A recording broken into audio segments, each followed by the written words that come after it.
dia! Sejam bem-vindos ao programa E Agora José, para quem acredita no poder das redes.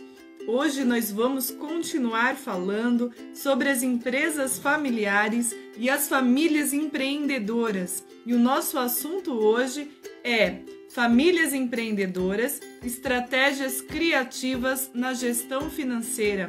Nós vamos receber nosso querido Agenor Lizotte, que ele é economista, especialista financeiro em práticas colaborativas pelo IBPC, membro da Comissão de Práticas Colaborativas da OAB, uma pessoa querida que tem aí bastante experiência nas questões econômicas, financeiras, mediação de conflitos. Ele já entrou, deixa eu convidá-lo. Vamos aguardar, entrada. Bom dia, Lúcia, seja bem-vinda.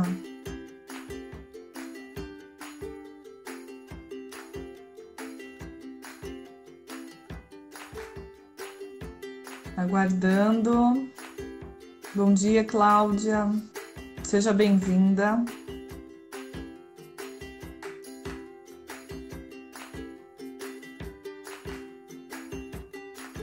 A Genor já fez o convite para que você entre. Estou aguardando a sua entrada. O Agenor faz um trabalho incrível também com a mediação de conflitos, faz parte do grupo que levou a mediação de conflitos lá, um programa para a África, para Portugal, um trabalho incrível, trazendo aí essas práticas colaborativas, né? Que trazem tantos resultados nas questões extrajudiciais. Bom dia, Maiara, seja bem-vinda. Vamos aguardar a entrada do Agenor. E bom dia, Agenor, tudo bem? Bom dia. Olha, me surgiu uma dúvida agora. Eu pronunciei o teu sobrenome corretamente? Como é o teu sobrenome? A pronúncia. Eu não sei por que fica baixo o volume seu. Tá baixo? Tá baixo para todo mundo? Melhorou agora? Você me ouve bem? Eu te ouço muito bem. Mas tudo bem, eu te ouço bem baixinho, mas tudo bem, vamos lá. Vocês estão me ouvindo bem? Vocês podem me dar um ok, por gentileza? Será que não é o volume aí do teu celular, Agenor?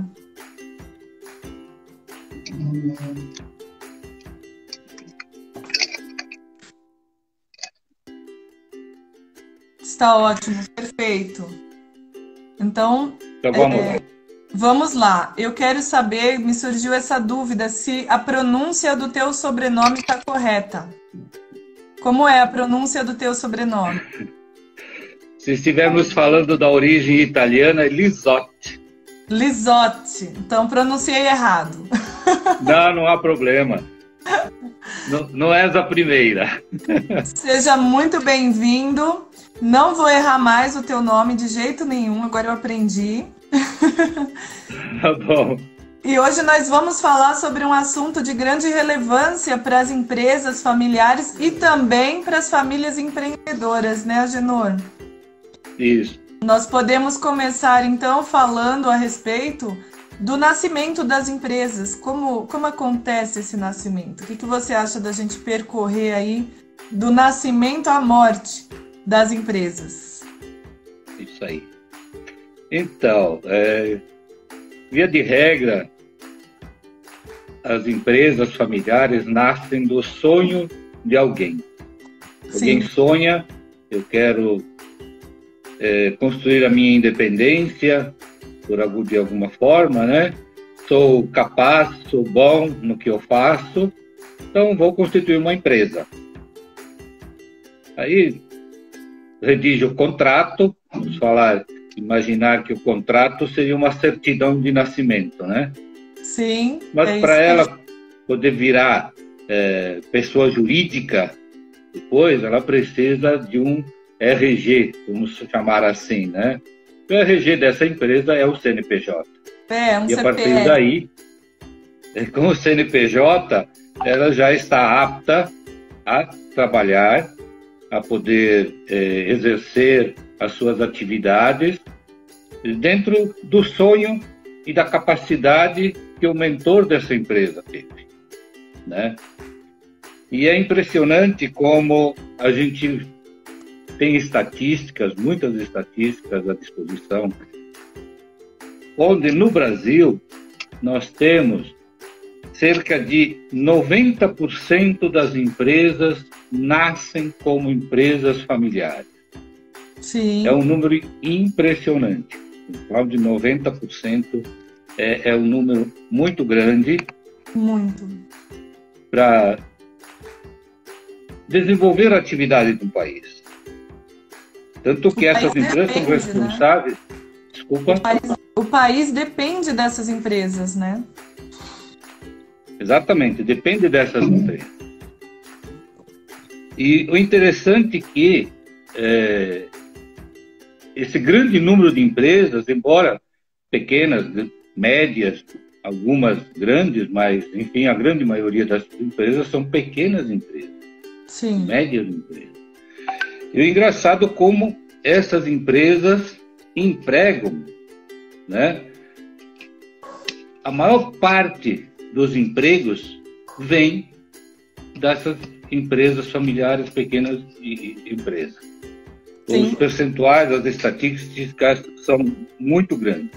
Fala-se em torno de 75% da mão de obra economicamente ativa trabalha em empresas familiares. Exatamente.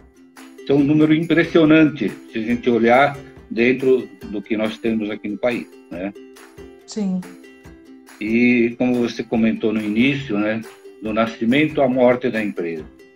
E é triste a gente ver que a grande maioria dessas empresas não sobrevivem a 2 anos.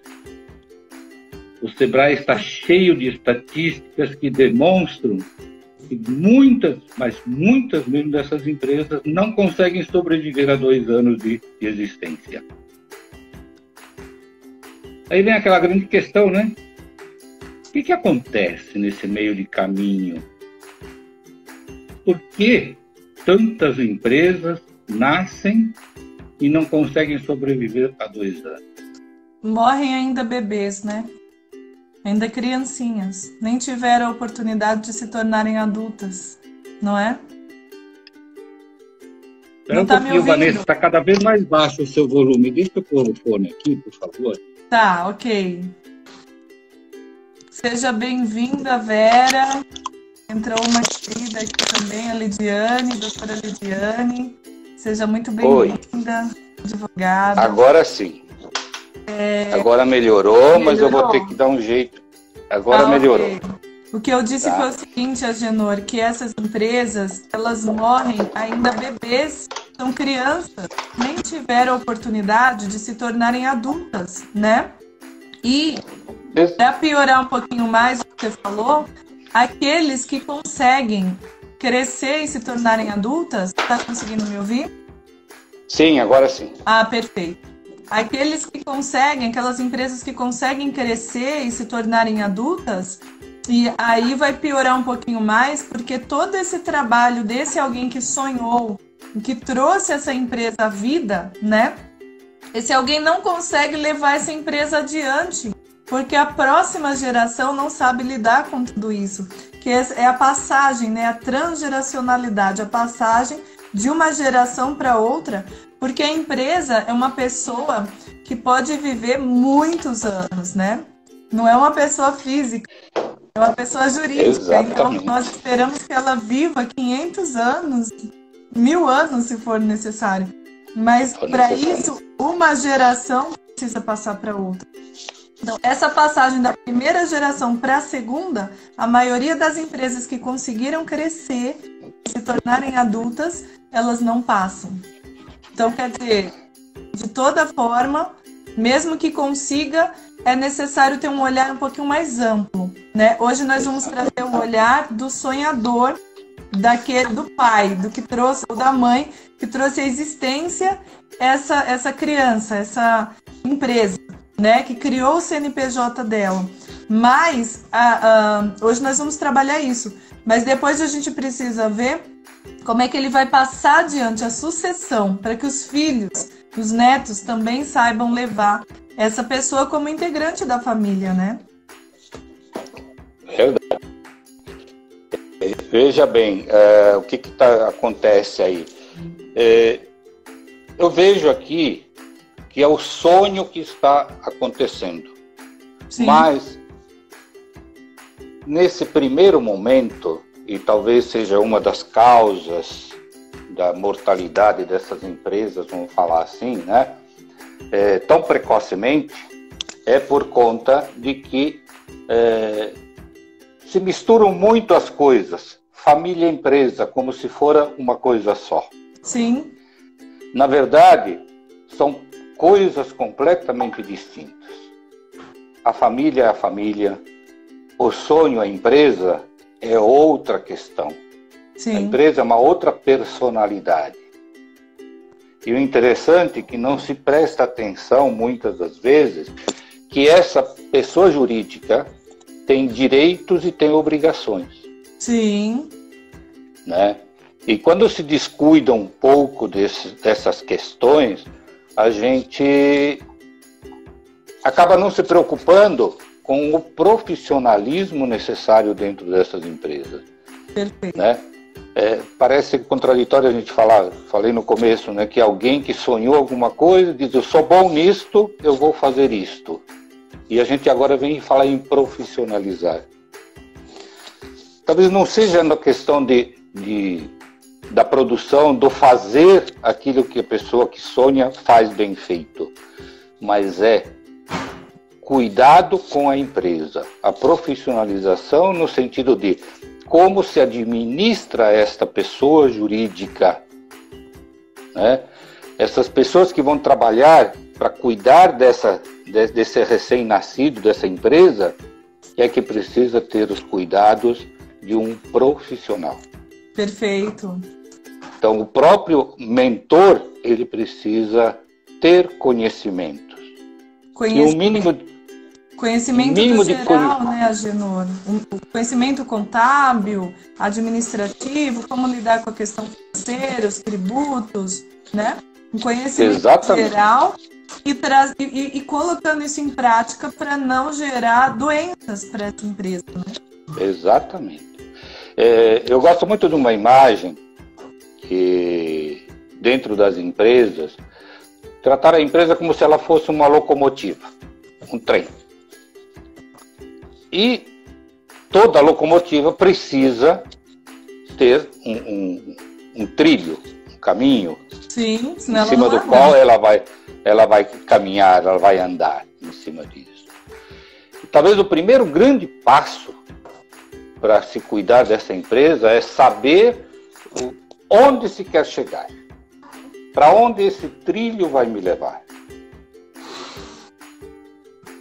Isto vai exigir do mentor, do administrador dessa empresa, saber o que ele quer. Por isso ele precisa planejar essa empresa. Perfeito. Né? E através desse planejamento, especialmente nessa época como nós estamos vivendo hoje, nessa pandemia, onde são momentos de crises, sejam elas políticas, sejam econômicas, enfim, são situações difíceis para se administrar. E se não se tiver um bom planejamento, não se souber efetivamente para onde ir, né, que rumo eu quero tomar, a questão fica muito mais difícil. Sim. Então, por exemplo, num planejamento, o aspecto financeiro, eu tenho ele como o principal alicerce da empresa. Sim. O planejamento precisa estar e definir quais são os objetivos, quais as metas que eu quero atingir. Sim. Se eu não souber para onde eu vou e o que eu quero lá na frente, o meu trabalho pode ser frustrado. Pois é. posso tomar atalhos e sair, descarrilhar essa locomotiva. Agenor, muito importante o que você falou, e eu gostaria de fazer uma colocação a esse respeito, né? Até quando você falou, quando eu não sei para onde eu quero ir, na minha mente ela já completou a frase, né? Qualquer lugar serve. E o que acontece com esse qualquer lugar serve? É exatamente a grande pegadinha que vai trazer uma doença mortal para essa empresa. E nessa pegadinha eu vou trazer o título da nossa conversa hoje, que é Famílias Empreendedoras, Estratégias Criativas na Gestão Financeira. Onde está a pegadinha, Agenor? Está nas estratégias criativas. Porque Exatamente. O que acontece principalmente agora? Nós estamos num período, né, que a crença na escassez está muito grande, proveniente da crise econômica, crise mundial, por causa dessa pandemia. Então, o que as empresas estão fazendo agora, Agenor? Estão buscando estratégias criativas. Elas estão buscando saídas. E nisso, elas saem buscando e fazendo cursos e buscando informações e elas vão colocando aquilo sem saber ficar no seu trilho. Então, essas estratégias, por não saber para onde está indo, essa empresa pode começar a buscar vários outros caminhos que não levam para o objetivo, que é o objetivo da empresa. E essa é a grande pegadinha de você sair dos trilhos. E quando você sai dos trilhos, você sai da ordem, você sai do equilíbrio, você sai da essência que é a empresa. A gente pode colocar isso também para a pessoa física. Se a pessoa física não sabe para onde está indo, as coisas, a gente tem muita informação chamando a gente, né? Você vai fazer um trabalho num computador, fazer uma analogia. E aí começa a aparecer no Instagram tal coisa, no YouTube tal coisa, chegou um e-mail, fulano mandou uma piada, e aí você, quando percebe, a hora passou e você não fez o que você estava indo fazer. Então, os trilhos, eu achei interessante essa metáfora tua, porque os trilhos te deixam a lembrança de que é para lá que você tem que ir. Se você sair dos trilhos, você vai trazer a desordem, o caos, a doença, e o resultado da doença muitas vezes é a morte, não é? Com certeza, né?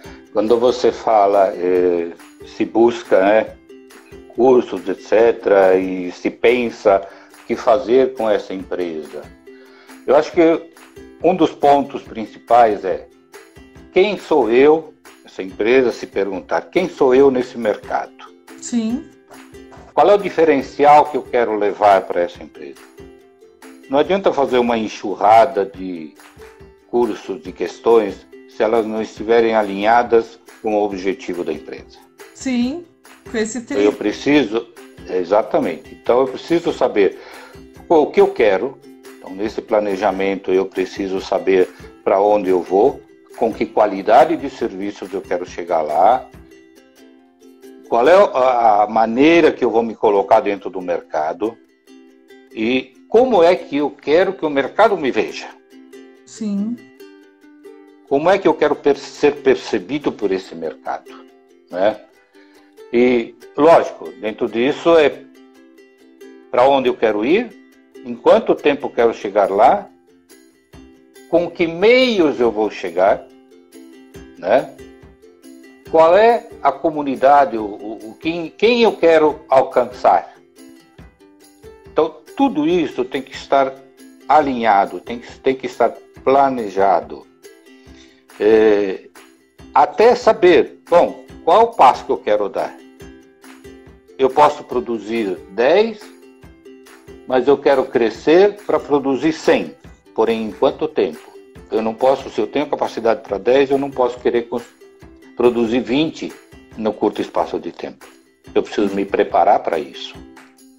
E o planejamento serve exatamente para isso. Perfeito. E um planejamento não pode ser um planejamento por mais curto prazo de tempo que seja, ele não pode ser menos que 2 anos, 3 anos, normalmente, qualquer empresa, ela se programa para, no mínimo, 5 anos para frente. Sim. Né? Porque, dessa forma, ela consegue, inclusive, saber qual é a vitalidade financeira que ela vai ter durante esse período de tempo. E, paralelo a esse planejamento, é aquilo que a gente chama, nas empresas, né, de orçamento. Através do orçamento, eu vou prever, né, o que eu quero fazer dentro desse período. O como eu vou alcançar aquilo. Usando ainda a questão do trilho, né? Um me indica o caminho, o outro me dá o apoio para eu poder chegar no ponto do destino. Perfeito. Então, aí os dois, planejamento e orçamento, não podem jamais deixar de ser paralelos. Sim. Se um desviar, uma hora dessas, a locomotiva cai fora. Cai fora, exatamente.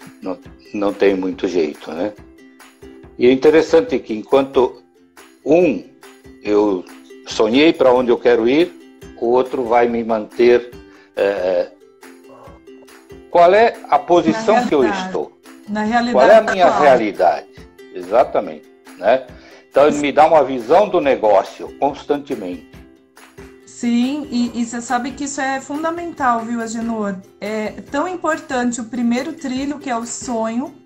Olha só, que honra, seja bem-vinda, Tina.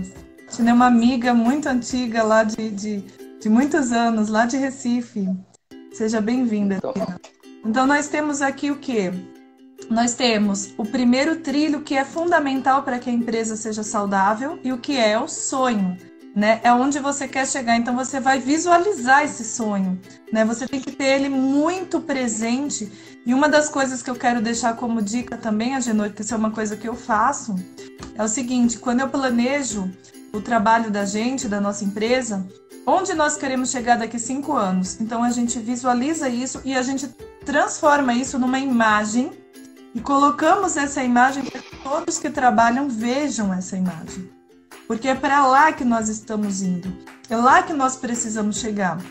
Agora, ok, é lá 5 anos. Nesses anos, nesse tempo anterior, o que é que nós temos e o que nós vamos fazer para ir aumentando a velocidade da locomotiva? Porque para chegar lá, a gente precisa aumentar a velocidade. Então, a gente está aqui, a gente tem que ver a nossa realidade, porque se a gente não vê, a gente não chega, a gente vai ficar só como sonhador.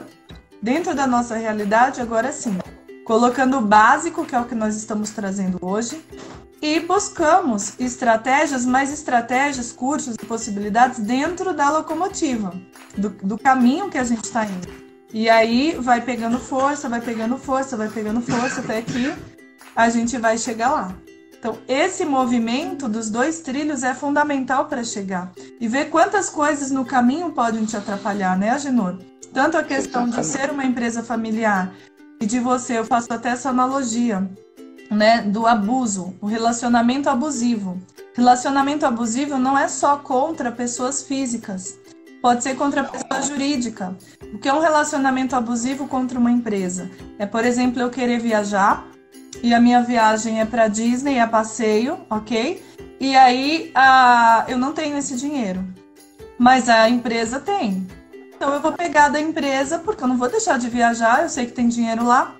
Aquele dinheiro é da empresa, mas a empresa é minha. Veja, e ficar muito claro, a empresa é minha, mas ela é uma pessoa, foi criada por mim. Eu não posso abusar dela. Eu não posso simplesmente ir lá e tirar, né? Porque aí começa toda essa questão. Olha, você tocou num assunto, num ponto nevrálgico, diria eu, dentro da empresa. Por isso que o orçamento é fundamental. Sim. A empresa tem dinheiro? Até tem. Mas ele tem uma destinação. Exato. Se eu vou lá, retiro esse dinheiro para um outro objetivo que não aquele que foi planejado e para o qual esse dinheiro foi orçado e mantido em caixa, eu coloco em risco a empresa. Sim. Então, assim como a empresa precisa de um planejamento e saber o que ela vai fazer com o caixa dela, porque ela precisa do capital de giro, ela precisa ter reserva. Acho que uma coisa muito temerária é não se ter uma reserva para uma emergência, de uma eventualidade que possa acontecer. Eu preciso ter uma reserva. Sim. E o orçamento pode me ajudar a fazer isso, a enxergar isso. Perfeito. Saber quanto dinheiro eu tenho, mas para onde ele vai ser destinado o dinheiro que eu tenho. O Agenor, só mais uma colocação importante. Por não respeitarem essa regra básica do orçamento, nós veio aí um imprevisto, que foi a pandemia. Quantas empresas fecharam por causa dela? Porque não tinham nenhum caixa reserva disponível para questões imprevistas. Sim. Esse é um ponto fundamental. Então, por exemplo, quando alguém, mas a empresa é minha, e olha lá para o caixa, tem um dinheiro, vou viajar. Primeiro precisa se perguntar, a empresa pode dispor desse dinheiro ao meu favor? Exatamente. Se ela não pode, eu não posso mexer naquilo. Mas como é que eu vou sobreviver? Ok. Então, dentro daquela certidão de nascimento que nós falamos no começo, no contrato, foi redigido, não importa se tácito ou por escrito, que é também o contrato tácito também vale da mesma forma, que normalmente dentro de família acontece, a maioria das vezes ser um contrato tácito, né? Não se escreve o que precisaria ser colocado, não se põe no papel aquilo que se sonhou e se fez. Mas se for respeitado o combinado, pode dar certo. Pode dar certo. Aí que se estabeleça, então, olha, cada um vai ter como se for um salário para ele. Qual vai ser o nome? Prolabore, retirada de dividendos, honorário, importante para sobrevivência, honorários, não importa o nome que se lhe dê, embora o ordenamento jurídico e as normas de registro contábil e etc. Sejam muito claras nesse sentido de como deve ser tratado isso, até porque as questões fiscais, elas vão para cima da empresa, você precisa ter um registro contábil de todos esses atos que são praticados dentro da empresa, né? E aí vem a questão da solidariedade também, né, Agenor? Sim, com certeza. Dos sócios. Os sócios que precisam atuar juntos. E aqui me surge uma outra imagem que eu acho que é importante a gente até, acho que vale como analogia a gente poder falar, né? Que eu penso assim, bom, o que é mais importante dentro em mim enquanto pessoa? As pernas, meu braço, meu coração, minha cabeça, meu pulmão, o que é mais importante? Cada um tem a sua importância. E dentro da empresa sonhada, empresa familiar, nem todo mundo pode ocupar o cargo de diretor, né? Cada um vai ter um papel lá dentro. Não sei quantas pessoas podem estar da família possam estar envolvidas. Mas não importa se é a perna que caminha, que ajuda a levar essa empresa para frente. Não importa se é um braço que vai trabalhar e que vai fazer essa empresa produzir. Não importa se ela é o pulmão que oxigena as relações dentro dessa empresa. Ou se é a cabeça que vai pensante, que diz lá em cima para onde vamos e como vamos fazer. Sim. Todo mundo tem uma importância fundamental. Se um desses membros ou órgãos falhar, todo o corpo da empresa fica prejudicado. Com certeza. Todo o organismo fica prejudicado. E pode chegar a falecer. E pode chegar, exatamente. Pode acontecer uma sangria em algum lugar, mesmo no caixa, né? Falando de finanças. Esse abuso, né? Esse desrespeito ao dinheiro que pertence à empresa, ao planejamento financeiro, isso é uma sangria. né? É uma sangria. Isso acontece Exatamente. muito nas empresas familiares. A Simone trouxe aqui, muitas pessoas abrem empresas sem pensar no futuro. E é verdade. E quando eu trago esse aspecto da solidariedade, é que também a pessoa não pensa que tudo aquilo que ela está causando na empresa, né, através da empresa, isso vai gerar uma responsabilidade civil, talvez uma responsabilidade criminal, né? Eu tive casos de pessoas serem investigadas pela Polícia Federal porque não respeitaram a questão de pagamentos de INSS, por exemplo, né, na empresa. E aí se assustaram, mas nossa, a Polícia Federal está atrás de mim, o que eu fiz e tal. Né? Questões de Receita Federal, de não pagar tributos, né? E a solidariedade dos sócios no sentido de que o patrimônio, tudo que vier como consequência dessa empresa, vai recair sobre o patrimônio pessoal dos sócios dessa empresa. Então, não é simplesmente a empresa morrer. Ela morre, mas ela deixa também as suas doenças para passarem para a pessoa física, que são os donos da empresa, né? E quando você fala essa analogia, que eu achei genial, nós podemos observar que o corpo humano, tudo é importante, né? Então, o dedão do nosso pé, se não for ele, a gente não tem o impulso para andar, a gente não tem o equilíbrio, o dedão do pé, né? E aí, nós viemos aqui com uma convidada, acho que foi antes de ontem, que ela é a terceira geração de uma empresa familiar de 4 gerações. Ou seja, desde raro isso, hein? É raríssimo, então por isso que eu a convidei para trazer na prática como foi esse crescimento, né? Então o avô sonhou com a empresa, depois do avô o pai, os tios, e é familiar mesmo, então os tios, os primos, a mãe, tá todo mundo lá, as irmãos dela e o filho, então já é a 4ª geração. E um ponto-chave que eu acho importante a gente abordar é isso. Ela disse que tinha estudado, tinha feito só o 2º grau, e a empresa também preocupada com a profissionalização. O que fez? Quando ela entrou, ela era filha do dono, do atual dono da empresa, quando ela entrou na empresa. Mas sendo filha do dono, ele colocou ela para trabalhar na posição de quem serviu o café. Por quê? Porque ela não tinha estudo e preparo para ocupar outro espaço. Então, isso também é importante a gente abordar, porque geralmente nas empresas... meu filho, eu não vou pôr para servir café? Uma empresa médio porte? Não, meu filho, eu vou colocar aqui o gerente. Mas um gerente que não estudou, um gerente que não sabe nem mexer no computador, né? Então, foi necessário um preparo, ela foi servir café, foi ouvir o que as pessoas diziam, foi aprender sobre a empresa, foi fazer faculdade de administração e com os anos ela foi crescendo dentro da empresa.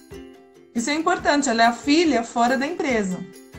Dentro da empresa, ela precisa ser tratada e a empresa precisa ser respeitada. Se a gente trouxer a visão sistêmica, é isso. Ela é uma pessoa que tem lugar, tem existência e precisa ser respeitada.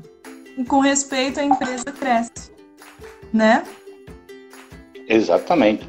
Veja, para a gente administrar uma empresa, é preciso estar preparado. Não tem jeito. Então, não importa qual a função que eu exerça dentro da empresa. E se é o filho do dono, que é coproprietário, vamos falar assim, né? Qual a grande necessidade que ele tem? É de se profissionalizar.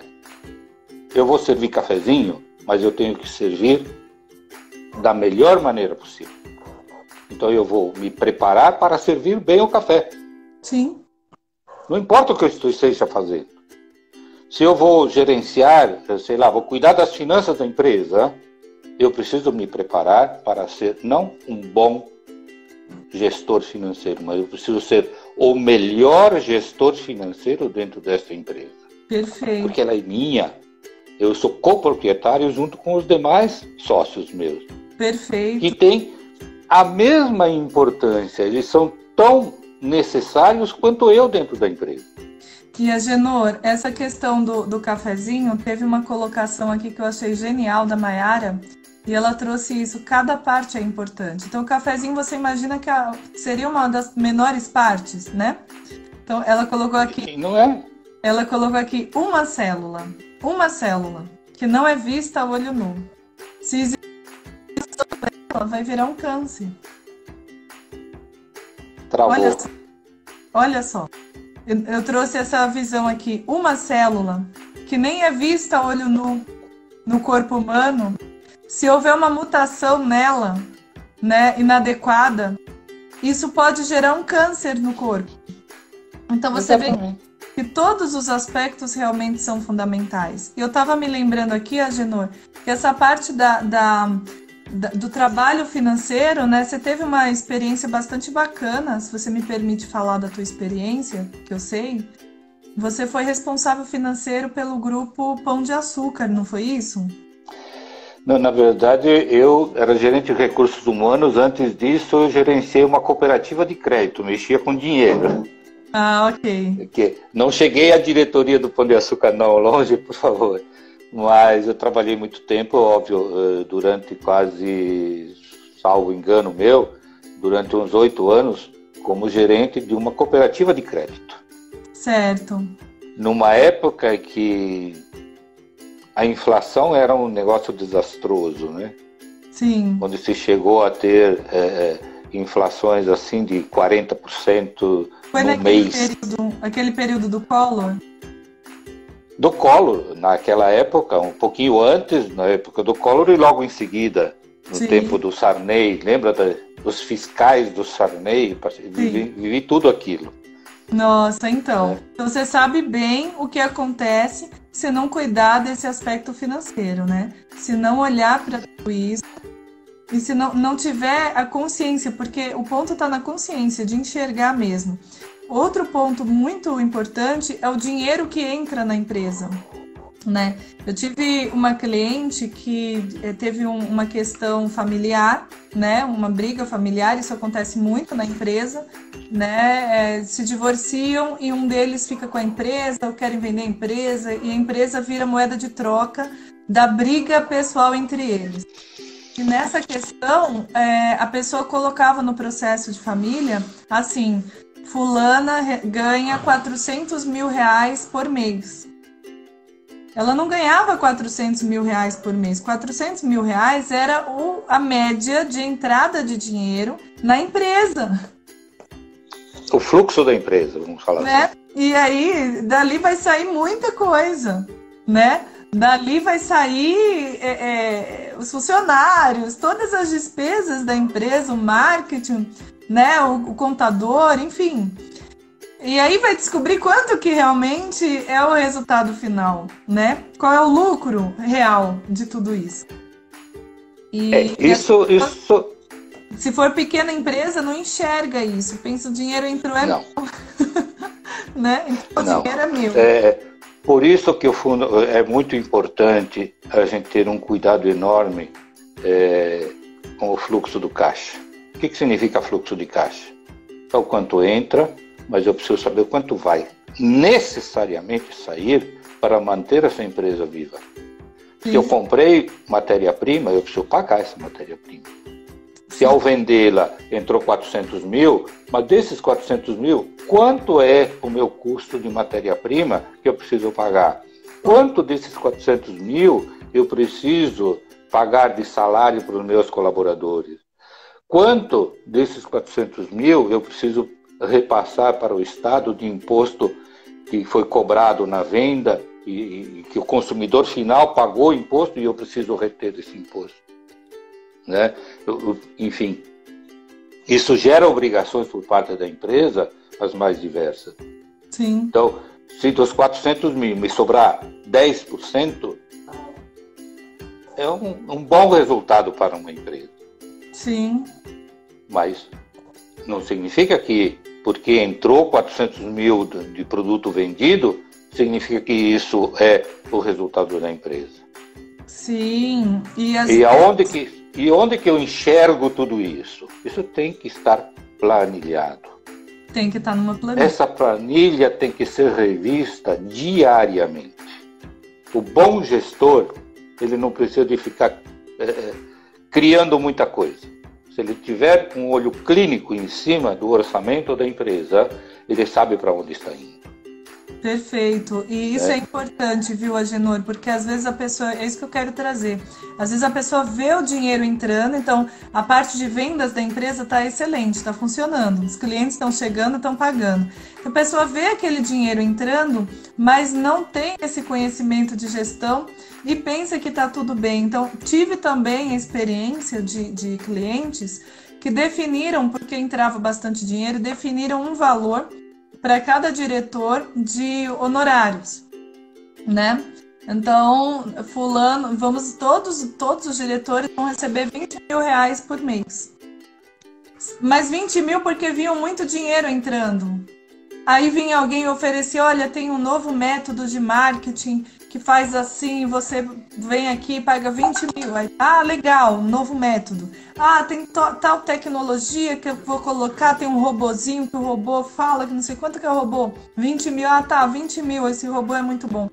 Mas não tinha um planejamento. Então, via o dinheiro mexendo, entrando, e o dinheiro continua entrando. E põe o robô, põe não sei o que, faz o curso. No final das contas, quando foi olhar, principalmente a questão das notas fiscais, que isso é uma questão que precisa ser trazida, olhada, né? O quanto que é informado, o quanto que realmente é feito, isso acontece muito no Brasil. E depois, quando estoura, a dor de cabeça é tão grande que 1000 vezes tivesse ganhado menos e feito da forma como tinha que ter sido feita, né?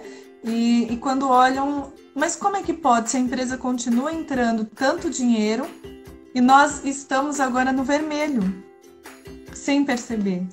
Porque nem a questão dos valores de retirada de cada sócio, de cada diretor, foi definido. Sim, e quando foi definido, foi mal dimensionado. Exatamente. Porque ele foi dimensionado sem olhar o resultado da empresa. Para se definir um prolabore para diretores, é preciso primeiro prestar atenção no resultado da empresa. Exato. Né? E o resultado da empresa é antes de se fazer aquilo que falamos há pouco, né?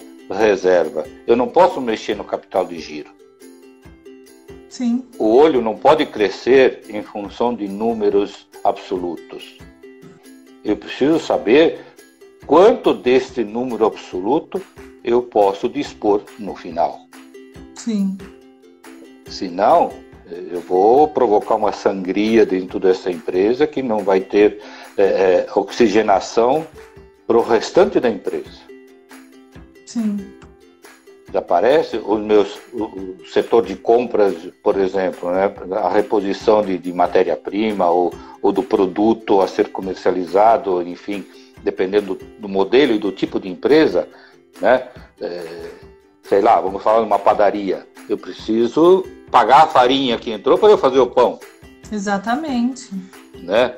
E esse diálogo entre setor de compras financeiro tem que ser no momento exato, full time, direto, né? Por quê? Eu preciso colocar que, sei lá, daqui a 15 dias vai vencer uma fatura pro pão que eu vou vender amanhã. Sim. E se eu não prestar atenção a isto... Isso é muito importante.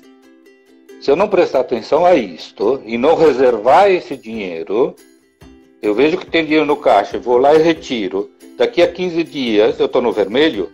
Isso é um problema. Como é que eu vou pagar? Comum. É o mais comum que acontece isso. Mas Muito isso comum. tudo acontece por falta de quê? De um planejamento, de um orçamento bem feito. E aí eu vou trazer para o que eu levo para as pessoas. Tudo isso porque as pessoas não enxergam a essência do que está invisível. Por que está invisível? Porque você não trouxe a sua visão, você não colocou no papel, você não fez um planejamento, você não colocou na parede. Eu falo para colocar na parede. Coloca na parede. Isso, verdade. Planejamento, sabe? Porque isso precisa estar à vista, você precisa enxergar. Tudo que você não enxerga não existe para você. Mas Sim. deixa de existir porque você não vê. Continua existindo. E uma hora isso vai vir para você. De uma forma ou de outra, vai chegar o boleto, como dizia uma cliente minha. Ela falava assim, uma hora vai chegar o boleto. Chega. Isso em relação a tudo, né? Se você não cuida do teu corpo físico, né? Trazendo de novo a questão do corpo, analogia. Se você come coisas que você sabe que fazem mal, você não faz exercício físico, você não descansa, você não faz o mínimo pelo teu corpo, mas eu sou forte. Tudo bem, você continua maltratando o seu corpo, mas um dia vai chegar o boleto do que você fez. Você vai pagar a conta, né? Mesmo que você não queira enxergar, não quer dizer que as coisas deixam de existir porque você não quer enxergar. Então é isso que eu falo sempre nesse programa. Queira enxergar, queira ver, porque quando você vê, aí sim você tem condições de ter o poder de decidir, de definir a tua vida. Quando você enxerga, você pode consertar as partes que estão erradas, né? E sempre dá tempo. Enquanto tem vida, dá tempo, né, Agenor? Sim, sempre. Tem uma pessoa aqui, a Tânia, ela pediu para escrever um poema. E eu vou dar uma lida aqui no poema dela. Só um minuto, vamos ver aqui. Todo sem a parte não é todo. A parte sem o todo não é parte. Mas se a parte o faz todo, sendo parte, não se diga que é parte, sendo todo. Em todo sacramento está Deus todo, e todo assiste inteiro em qualquer parte. E feito em partes, todo em toda parte, em qualquer parte sempre fica o todo. O braço de Jesus não seja parte, pois que feito Jesus em partes, todo, assiste cada parte em sua parte. Não se sabendo parte deste todo, um braço que lhe acharam, sendo parte, nos disse as partes todas deste todo. E é isso, né? Conhecimento de planejamento, gestão, capital de giro, orçamento, fluxo de caixa, etc. Dimensionamento incorreto. Então é isso, é você olhar cada parte, entendendo que cada parte é um todo, e você encontra o todo na parte quando você pega, por exemplo, uma gota de sangue desse corpo. E nessa gota vai estar o DNA com o código genético, onde o todo está escrito ali. Olha que incrível. Exatamente. Assim também é a empresa. E gostaria também, por exemplo, dentro de um orçamento, né? Dentro de um orçamento eu tenho alguns patamares. Então eu tenho, por exemplo, umas despesas fixas, eu não posso abrir mão delas. Sim. Eu tenho que ter reserva para isso. Então, para que essa empresa sobreviva, eu preciso ter recursos para manter esse custo fixo. Sim. Você não tem jeito. Eu não posso abrir mão, eu não posso descuidar dele. Eu tenho outras questões de custos variáveis. Bom, aqui eu posso começar a usar um pouco de criatividade, se eu sou um bom gestor, criatividade, para ver onde eu posso diminuir custo, onde eu posso não só diminuir custo, mas eu posso em alguma maneira aumentar minha receita se eu mexer com alguma coisa aqui no meu variável. Como é que eu posso fazer? Aí eu posso usar de criatividade. Perfeito. Que é um pouco diferente, né? Mas aquilo que é fixo, necessário para a sobrevivência do dia a dia da empresa, eu não posso jamais descuidar. Sim. Eu preciso ter um olho fixo diariamente em cima desse planejamento, desse orçamento, e ter o cuidado de ter sempre um pouco de oxigênio a mais, vamos falar assim, que essa reserva de que eu falei em algum momento antes, né? Que me permita poder atender qualquer sobressalto que possa vir aí, qualquer emergência que possa acontecer.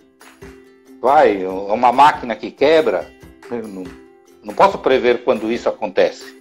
Sim. Mas eu preciso ter fôlego para poder cuidar dessa máquina, para que a minha produção não seja prejudicada. Perfeito. Né? Então, são todas questões que precisam ser cuidadas. Aí você vai falar assim, pô, mas está sobrando dinheiro, a máquina lá está aguentando, está na garantia ainda. Não é porque está na garantia que ela pode não quebrar. Fazer a manutenção. E o que é? Bem, tem esse aspecto, hein, Agenor? A manutenção da máquina, você falou isso para mim. Aqui a gente usa muito computador, né? O computador é um instrumento muito forte no nosso trabalho. Sim, no dia a dia nosso hoje é fundamental. Então, se a gente não fizer a manutenção dos computadores, as pessoas pensam que o computador você só chama a pessoa quando ele quebrou, quando ele deu problema. E não, ele também tem uma manutenção, tem uma limpeza, que precisa ser feita de tempos em tempos para aumentar a durabilidade dele. Então, isso na verdade é tudo, né, Agenor? Tudo que você cuida vai ter um tempo de vida maior. Tudo é cuidado, né? E as pessoas também não olham para isso, para manutenção dos instrumentos de trabalho, né? Pois é, veja, a criatividade na gestão, ela pode estar exatamente nesse ponto de fazer manutenção prévia. Sim. Onde eu não tenha que depois recorrer a um custo maior. Manutenção prévia é sinônimo de economia. Sim. Porque eu aumento a longevidade do meu instrumental, do meu aparato de produção, quando eu cuido dele preventivamente. Eu aumento a vida útil desse aparato todo, né? O cuidado também, a gente falou um pouco e gostaria até de tocar um pouquinho mais, né? A profissionalização, eu me preparar, eu tenho que correr atrás. Não basta, eu disse há pouco, né? Não basta ser bom. No meu negócio, eu tenho que ser o melhor. E para isso, o melhor naquilo que eu sei fazer. Então eu preciso buscar o que tem de novo no mercado. Como é que eu posso melhorar o meu desempenho? Eu tenho que ficar correndo atrás disso. Isso exige dedicação, exige cuidados. E o fundamental, empresa é empresa. Lá eu sou um profissional, eu não sou o filho do dono. Eu não sou nem o dono. Eu sou um profissional que faz essa empresa caminhar. Que faz essa empresa ganhar velocidade dentro do mercado. Em casa, eu sou familiar. Na empresa, eu sou profissional. Eu acho que essa distinção é fundamental. E preciso me portar como tal, né? Então, até de repente, dentro da empresa, por que não ter o cuidado de separar exatamente o que é laço familiar e laço de compromisso com a empresa? Perfeito, é isso mesmo. Você sabe que a Tina colocou aqui, até o nosso corpo precisa de manutenção, né? Imagina uma máquina. Ela colocou que ela manteve uma máquina de lavar por 20 anos, através da manutenção. Olha só. E é isso que a gente mantém por ano. E uma outra questão, talvez, que pouca gente fala, né? Ter o cuidado com o nepotismo. Sim, perfeito. E você sabe... Não é porque a empresa é da família que eu posso empregar todo mundo. Isso, para ajudar, né? Vamos ajudar aquele sobrinho que ele Será que precisando, né? Eles não têm dinheiro, você tem essa empresa, coloca ele para trabalhar. Mas é seu sobrinho, você não vai colocar ele de faxineiro, né? Ele estudou, não, ele parou na 4ª série. Ele vai fazer o quê? Seu sobrinho, você tem que ajudar, seu irmão, né? Filho do seu irmão. Então, isso é muito sério. Existe uma cobrança da família quando você tem uma empresa e tem um membro da família que não deu certo, né? Colocou assim, não deu certo no sentido financeiro, não trabalhou, não se esforçou. E aí vem a cobrança, né? Você tem uma empresa dessa, por que você não dá um emprego para ele, né? Então, mas precisa ver se ele tem condições de poder estar nessa empresa e fazer com que ele traga para dentro da empresa algo de útil para que ela sobreviva. Se ele não tem, desculpa. E um ponto-chave também bastante importante que a gente precisa trazer depois, hoje não vai dar mais tempo, já está acabando o nosso tempo. Nossa, como vou. Então, assim, a questão do relacionamento, né? A gente entrou agora nisso. O relacionamento, como lidar com este relacionamento, né? Essa questão do nepotismo, se você dá o emprego para esse sobrinho para ajudar seu irmão e atender as expectativas da família e não da empresa, e depois esse sobrinho vai te trazer problemas, né? Ele pode dormir no trabalho, um simples e-mail que você pediu para ele mandar, ele não manda, você perde o cliente por isso. Era uma coisa simples, por isso você não supervisionou e no fim ele não fez. Ou uma informação que ele deu errado para uma cliente, né? Então, ou vazou alguma informação que era confidencial, que somente dentro da empresa existia e ele fez. Ele pode te gerar um problema muito grande e que por causa de questões de relacionamento pode te gerar um problema também com a família. O teu irmão, que é o pai dele, pode parar de falar com você porque você mandou o filho embora. Você não ensinou ele e ainda queria que ele soubesse passar e-mail. Então, tudo isso são questões que atrapalham e que a gente pode trazer em outro momento. Olha, muito obrigada, Agenor, pela tua presença. Imagina, obrigado pela oportunidade. Sempre com a tua presença. Gratidão a todos que participaram, que ainda vão assistir esse vídeo. E eu vou te deixar, então, com as considerações finais. Acredito que você tem 1 minuto, Agenor. Tá bom. Veja o quanto essas questões são importantes, né, para que a empresa sobreviva. Acho que é importante a gente pensar que uma coisa é a empresa, uma coisa é a relação parental, né? Então, como já dizia um repórter em uma certa ocasião, que eu me lembro bem, falava assim, uma coisa é uma coisa, outra coisa é outra coisa. E elas têm que ser tratadas de forma diferente. Sim.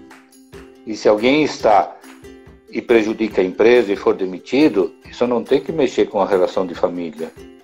Existe uma razão. E aí é aquilo que a gente, né, em mediação, por exemplo, a gente sempre fala, é trazer a responsabilidade. Se perguntar, opa, o que foi que eu fiz? E por que que aquilo está saindo do trilho? Né? Eu preciso tomar cuidado com isso. Então, por isso que eu falei em determinado momento, né? Uma coisa é a empresa, outra coisa é a relação de família. Se queremos que a empresa vá para frente, dê condições de subsistência para todos no futuro e que tenha vida longa, eu preciso tratar a empresa, como profissional. Muito a relação familiar é a relação familiar. A relação profissional é a relação profissional. Eu acho que era isso que eu tinha para trazer hoje. Eu acho que vale como reflexão e cuidado para que não apenas 5% das empresas cheguem na segunda ou terceira geração. Exato. Que é muito pouco, num universo de empresas que se abrem e morrem com facilidade. Vamos cuidar dela como médicos profissionais e que tomam conta para que ela não morra, não se destrua. Tá bom? Perfeito. E eu quero colocar aqui para as pessoas que não conseguiram acompanhar desde o início, que vai ficar gravado no IGTV.